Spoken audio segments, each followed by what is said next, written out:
Halo kawan-kawan pecinta catur, selamat datang kembali di Catur Talk Indonesia. Teman-teman, di kesempatan ini kami akan memberikan permainan yang dapat kita ambil pelajaran. Di sini kita akan melihat bagaimana hanya kesalahan kecil yang mungkin cukup normal untuk kita saksikan, tapi sangat berpengaruh terhadap permainan.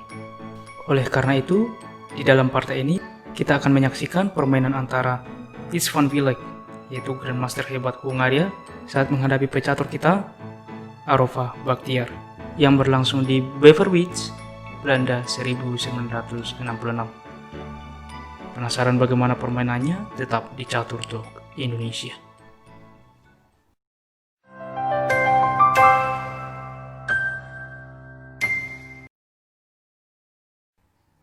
Baiklah teman-teman, kita langsung ke permainan. Di sini putih dipegang oleh Bilek, memulai langkah dengan E4 dan dibalas C5. Ini merupakan balasan yang cukup populer dari hitam, dinamakan dengan pertahanan Sisilia. Kuda ke F3, kuda ke C6, D4, hitam menerima pertukaran pion, kuda memukul, kuda ke F6, kuda ke C3, D6, mengaktifkan gajah ke depan, gajah ke C4. Biasanya main lane dari posisi ini yaitu dengan pion ke A6, yaitu menguasai petak penting B5. Dan di sini hitam mencoba suatu balasan yang berbeda dan juga cukup banyak digunakan dalam permainan catur, yaitu dengan G6, mengharapkan fianchetto gajah ke depan, sehingga kuda memukul kuda, pion memukul E5.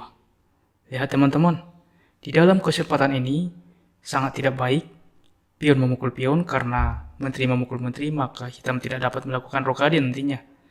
Maka oleh karena itulah hitam memainkan kuda ke H5. Dan ini juga merupakan langkah yang kurang akurat teman-teman. Tapi terlihat ya, langkah ini begitu normal dan balasan yang cukup logis. Dan kita kembali sebentar. Langkah terbaik di posisi ini yaitu dengan kuda ke G4. Kembali mengancam pion teman-teman. Dimana semisal gajah ke F4 melindungi pion tentunya, maka gajah ke G7. Dengan rencana ke depan rokade, jika pion memukul pion, di posisi ini tentu saja hitam tidak langsung memukul pion karena jelas gajah atau menteri dapat memukul kembali. Hitam dapat melanjutkan dengan kuda ke E5, di mana setelah gajah memukul gajah, dan lihat teman-teman mengancam pion. Dan jika pion memukul pion, menteri memukul. Langsung mengancam ke sayap raja, maka langkah terbaik ialah rokade, begitupun dengan hitam. Di sini teman-teman, baik hitam maupun putih masih cukup sebanding. Dan kita kembali ke partai aslinya dan kita akan melihat perbedaan balasan ini. Di posisi ini, hitam memainkan dengan kuda ke H5, maka untuk itulah menteri dapat ke F3. Dan lihat teman-teman, di sini mengancam pion. Karena jika sebelumnya kuda berada di petak G4, maka akan memukul pion, dan ini juga melindungi petak lemah F7. Dan hitam membalas dengan E6.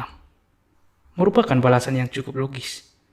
Engine menunjukkan langkah terbaik, langkah lebih baik dalam posisi ini ialah dengan D5. Mengunci gajah, di mana semisal gajah mundur, barulah E6. Tapi di sini hitam langsung memainkan E6.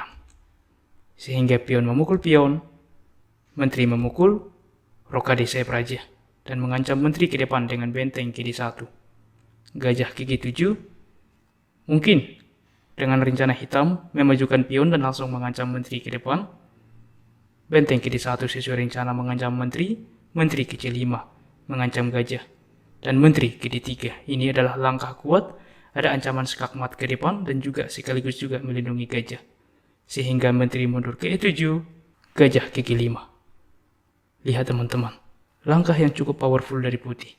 Di mana semisal di sini menteri memukul gajah, maka jelas ya, menteri ke D7 skakmat. Oleh karena itulah gajah ini tidak dapat disentuh. Dan permainan aslinya F6 menutup sehingga gajah mundur ke E3.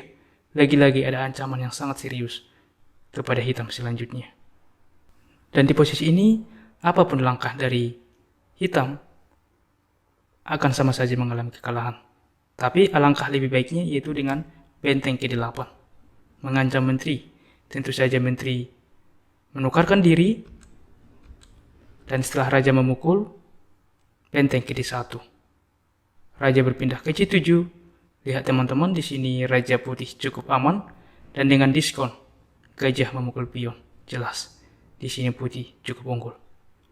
Namun rupanya di dalam posisi ini hitam lebih memilih dengan raja ke F7.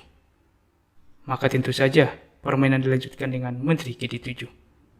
Lihat teman-teman, di sini juga mengancam pion. Dan tepat di posisi ini hitam menyerah.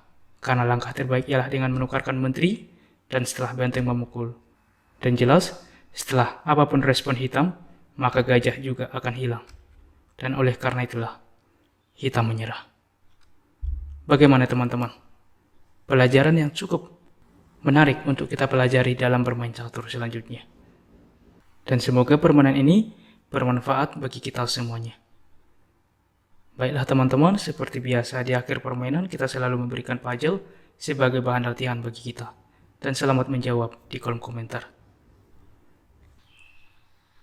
Ini dia teman-teman puzzle-nya, temukan langkah terbaik bagi hitam dan memenangkan permainan.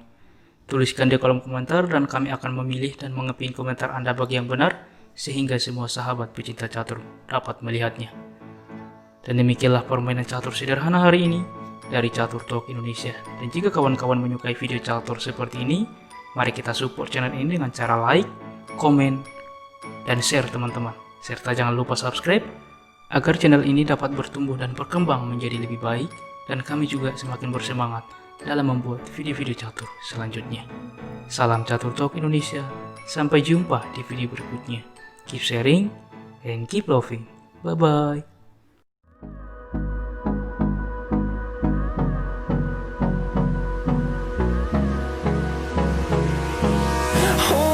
Close till I get up. Time is barely on our side. I don't wanna waste what's left.